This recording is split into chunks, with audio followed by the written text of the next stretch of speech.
Nathaniel, to your right. Over here. I've lost you. There you are. I guess, first of all, you've got a big black-red boot on your foot there. Can you please explain the injury, what happened there?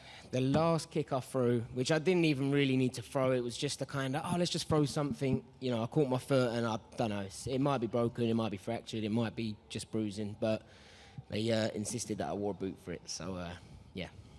And talk us through that fight with Kate, because coming in, you know, there was a lot of talk around the choice of opponent and obviously you deserve a ranking opponent, and you were saying after this one, if you get a win, has to be rankings next. And obviously you've just beaten Kate there. Do you believe rankings is next for yourself? I think so. I think everyone knows that Keita could be top 10 in the world. You know, no one wanted to fight him. Let's be honest, Pitbull could have had a rematch with him after miss weight, and he didn't want any of that smoke off him. You know, he's an absolute savage. He's 16-1 with one loss that, you know, he got injured in the fight in the first 10 seconds pretty much. Pretty much has finished all of his opponents in highlight reel fashion, has a massive hype train behind him. You know, he's talented for sure. So, yeah, coming into this fight, I won't lie, I was very nervous. You know, I had a lot of fears that this was an opponent that maybe was better than me in certain areas, and I had to make sure that I trained hard for it, and obviously it paid off. So, yeah, I'm excited to see the rest of his career, but for sure, I think that he's a lot better than some of the top 15 in the division already. And split decisions are always a nervy affair. What was going through your mind as the split was getting read out? It wasn't a split decision, was it? Do you know what I mean? I've always asked my coaches at the end of a fight, and believe me, my coaches will never tell me, yeah, you've won the fight if they're a bit unsure. You know, they'll give me that sort of, you know, be ready for a bit of a 50-50. They were confident that I won. I was confident I won. I thought I won all three. You know, I'll have to watch it back, of course. MMA, you know, I can't obviously decide what the judges choose, but yeah, I definitely had me at least 2 rounds up. Yeah. And last one from me, I just want to get your reaction to Wesley Meier's title fight victory at Cage Warriors last night. Wesley's my boy, man. Wesley Meier will be in the UFC soon. You know, he's one of the most talented fighters that I've ever trained with. Unfortunately, at the start of his career, he wasn't looked after very well. You know, got thrown in a lot of fights that he shouldn't have been in. That was never when he was with us. So his record doesn't speak volumes on how skilled that boy is. So, yeah, Wesley Meier, look out for him. Nathaniel, just here. Just between rounds 2 and 3 in the fight, I could hear on the stream your coach Brad telling you, you know, something about Lasani Keita's technique. You know, technically he's not really, you know, he's not all that tidy and technical. And where did you see the gaps that you could exploit? Now that the fight is out of the way, I suppose, give us a little dive into the X's and O's. Where did you see the gaps that you could take advantage of him? Just that I think sometimes he was overthrowing everything. You know, I box a lot, so I mean, there's throwing and there's boxing. So the plan for this fight was to box clever, box smart, and don't get caught in that gunfight, you know, going in there swinging for the fences. And I think that he was happy to do that, and that's why it come down to fall back, use your jab, you know, box smart. And I mean, I haven't seen the fight back, but I think that's what I did. Obviously, we know he's not a ranked fighter coming into this fight, but you've spoken about how highly regarded he is in the world of mixed martial arts. We all know how good Lasani Keita really is. So what does this win do for you? Where does it land you next? Well, I'd like to think someone like Pitbull. You know, obviously he was scheduled to fight Pitbull, so the UFC have obviously got a lot of confidence in Keita, in how good he was, or how good he is. Yeah, that fight obviously didn't happen. From what I'm aware, a lot of people turned Keita down. I didn't. So I'd like to think now that, you know, maybe someone like Pitbull, me and him could get it on in Brazil at some time. But, yeah, I think he's been matched. But, I mean, if I've got injuries, then I might be out for a couple of months anyway. So hopefully we can get it on if he gets a win on his next fight. Congrats, man. Thank you. Right here, Nathaniel. Yes. Congrats on the great fight. Thank you. Well, it started kind of slow. Mm-hmm. I'm wondering what was bothering you in the striking of Lasani Keita in the beginning of the fight. We saw you with a very high guard for a long time. What was bothering you? Every fight that I've seen Keita in, he comes out swinging. You know, he goes aggressive. He puts everyone on the back foot. In the back of my head, I was thinking, man, this kid must have something. You know, there's no way that everyone's been going on the back foot if he doesn't hit hard, if he doesn't hit fast. And yeah, my game plan was to not allow him to bully me. I was surprised how easy it was to kind of stand my ground. I thought he would be a lot more aggressive, and, you know, maybe I caught him with some shots that hurt him, I'm not sure. But yeah, you know, I was maybe surprised on how well I kind of stood my ground, I think. You implemented in your game plan a lot of low kicks. The low kicks were very popular back in like 2022, and then it kind of faded away. Do you think your performance will bring them back? I love leg kicks. I think they're great. You know, they're not too risky. If you throw a head kick and miss, you end up in a bad position. If I throw a body kick, he catches it, he takes me down. You know, with calf kicks, there's not too much that you can do off it, and they hurt. You know, believe me, if someone kicks you in the calf really hard, it does hurt. Also, you look particularly ripped in this fight. Thank you. Was there a difference in your preparation coming up to this fight physically? I definitely trained harder and took this fight more seriously than any other fight. I, in my head, overestimated Keita everywhere. I kind of started to believe in maybe the hype. I was getting messages, this guy's better than you in everywhere, you know, the little trolls. Maybe it started to get to me a little bit, so I thought, right, what can I do? What's in my control? Train like your life depends on it. My last fight, maybe I was a little bit underestimating Jose de Galdo. You know, I went in there and maybe I wasn't quite tuned in from the first round. But tonight I was. You know, I made sure that I was going in there like my life depended on it. Last question for me. Last time we talked about Meer Costa. You didn't want to look past Keita. Now, can you maybe make a clear call out?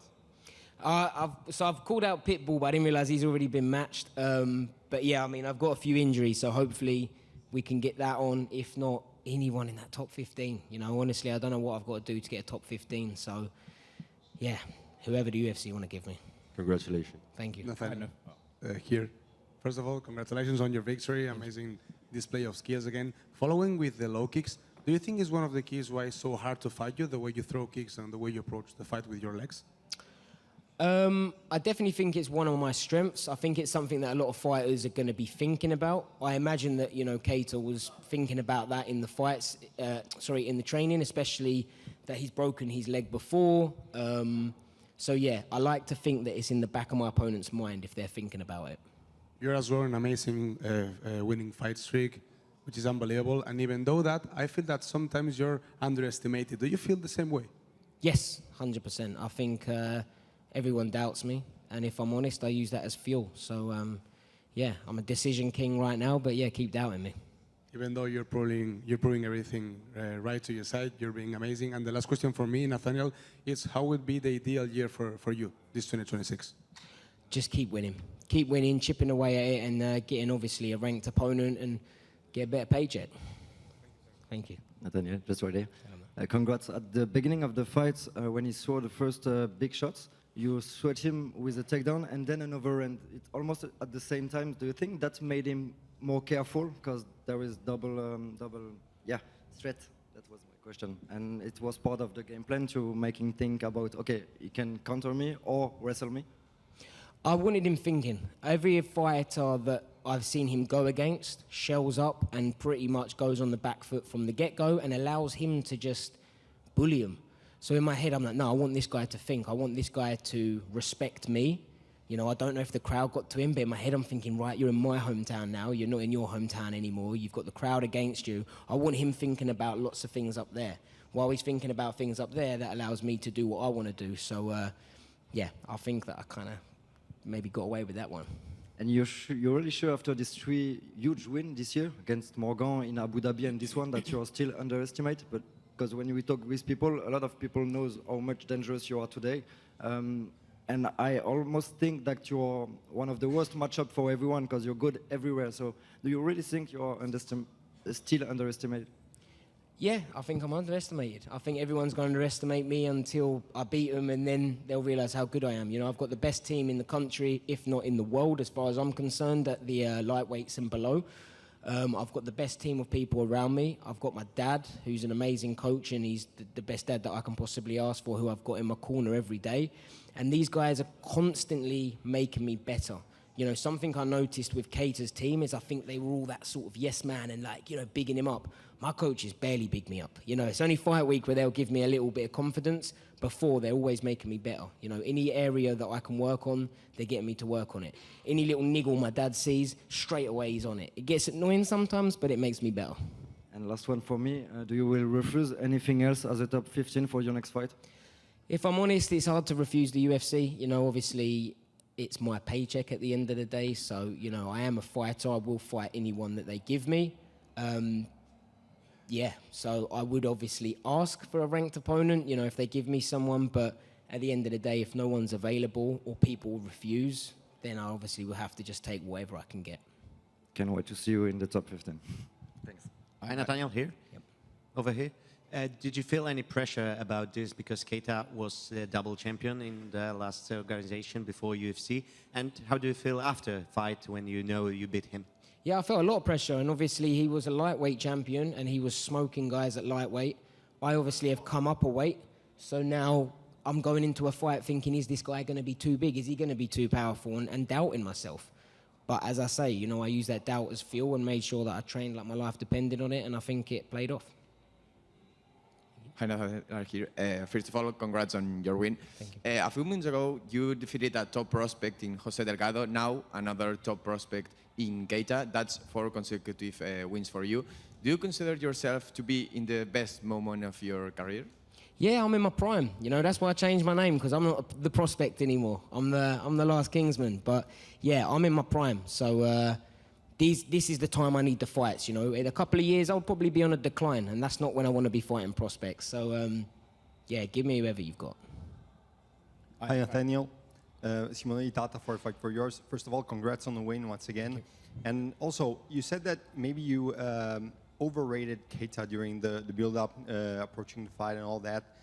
Was that something that you actually felt in the fight, as in like, oh yeah, this guy's not as good as I prepared myself, or maybe it's just it's way better this way because now I'm just finding things to be way easier than I thought in training? I think what my brain does, without me kind of knowing it, is it gives me a hell of a lot of anxiety, and I overestimate everyone. My brain, that little negative thought's telling me, this guy is too good for you, you're not good enough, you need to train harder, you know, and it makes me go in there expecting this guy to be godlike almost. And obviously he's not. No one is. So when I go in there and I'm expecting this guy to hit harder, hit faster, be more skilled than me in every area, and he's not, then the fight feels a lot easier than what I anticipated in my mind. Thank you so much. Congrats Thank again. You. Thank you. Hello, right here, please. Nathaniel. Sorry, right here. Yeah. So it was a kind of tricky matchup for you, as you were fighting a tough guy that was making his UFC debut. When we talked to each other on Tuesday, you told me when you look at Keita's style, he was the perfect matchup for you. Not what we've seen, how the fight went. Can you confirm you had the right lecture? Yeah, I boxed clever that fight. That was the game plan. You know, this guy had never been beaten before, other than one loss being that he picked up an injury in the fight. He's destroyed everyone that they've put in front of him. He's very aggressive, very powerful, obviously a lot bigger than me. So the game plan was box clever, box smart, pick him apart.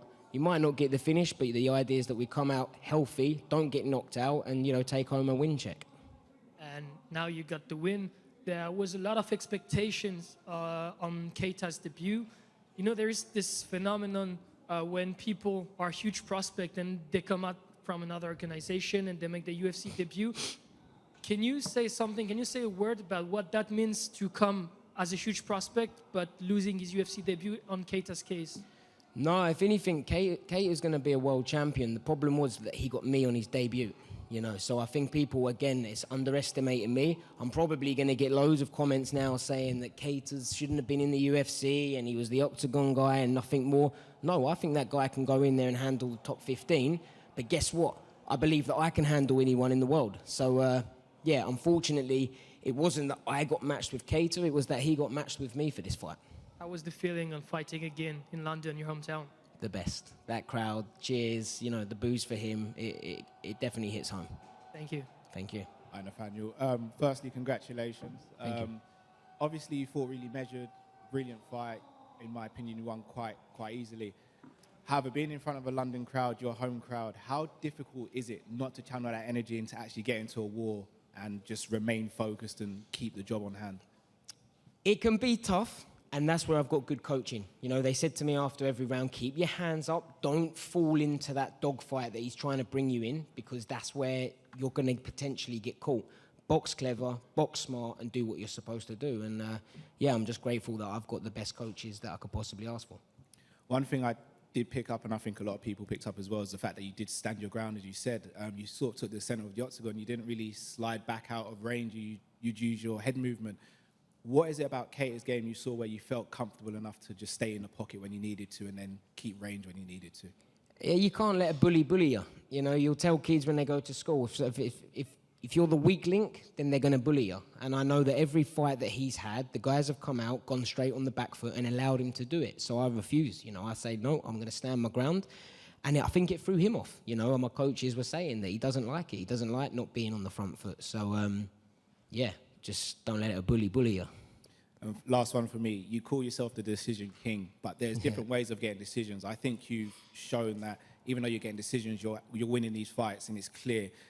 Do you think now you will start to be rewarded from the UFC in terms of getting those higher profile fights and putting you on a higher pedestal? I would like to think so. I think it's quite obvious that I'm not, you know, taking someone down and holding them up against the fence and just grinding out a decision. I'm fighting like, look, if we do another 20 rounds, I'm going to come out victorious. Unfortunately, at the weight division that we're at, 3-5 minutes isn't a long time. You know, I could go in there and do another 5-5s now. So, yeah, you know, to chase a finish, of course, it's going to be for entertainment purposes, etc. But at the end of the day, I've got to box clever. There's fights where I've gone in too hasty and got caught, and I need to box smart and fight smart. I keep saying box like I'm a boxer, but yeah, you know, obviously I'm more of a striker than a grappler, and I'd like to think that even though, yep, I am going to the decision, I'm putting on fights that the crowd hopefully are enjoying. Congrats, doing South London proud. Thank you. Thank you, guys.